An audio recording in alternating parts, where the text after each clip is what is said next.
Huwag kang sumuko.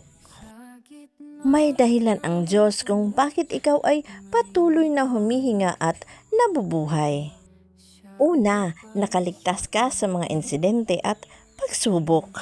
Pangalawa, narito ka kung nasaan ka ngayon. Pangatlo, ipinanganak ka sa pamilyang iyon o napangasawa mo ang taong yan.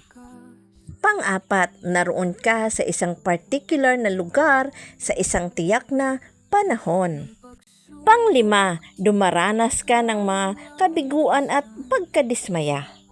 May layunin ang Diyos para sa bawat isa sa atin, ngunit laging susubukin ni Satanas na linlangin tayo upang unahin ang sarili at makasariling layunin. Ang mga problema, pagkadesperado, depresyon, pagkabalisa at pag-alala ay umuusbong kapag inuuna natin ang sarili nating layunin. Sa halip na maghintay na matupad ang layunin ng Diyos sa ating buhay.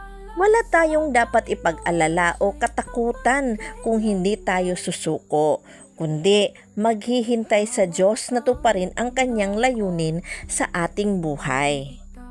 Pagpalain ka nawa ng Diyos ngayon at magpakailanman. Fruitful day, everyone! Sa bawat hakbang, Mga ka-journey, mga palangga, to God be all the glory. Bye! tiwala ang babon. Lahat ng pagsubok kayang lampasan.